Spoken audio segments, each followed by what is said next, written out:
Hi, my name is Earl. I work here in the city of Dayton for 31 years. I've been here in the sewer maintenance department my whole entire career here with the city of Dayton. I started out as a laborer, then I went to repair, then I went to be a sewer cleaner. Now I'm a sewer cleaner crew leader. Then I got promoted up to a supervisor, which I took a demotion to come back down here as a cleaner because I felt that I needed to be down here. It's more helpful, it's more hands-on, and I like this type of experience versus being up in the office. Truck that we're standing in front of now is one of our Vector series, our 2100 series. This truck alone can hold up to 2,000 gallons of water.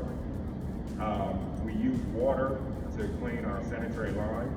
It's most important that we do use the clean water versus dirty water. It helps us to remove any tree roots, grease, calcium, any type of blockage that can cause a problem for our citizens.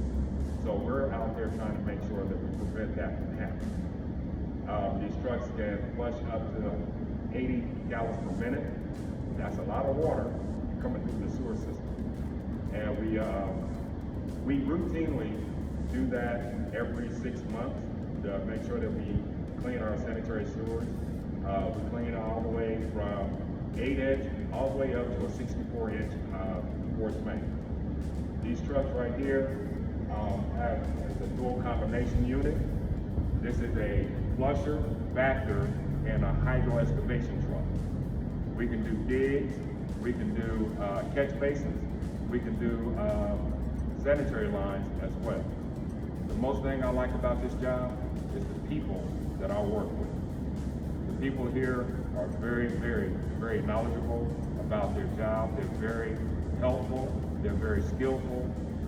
We have a lot of fun with our job. It's not just all work. We do have fun, and I like everybody here.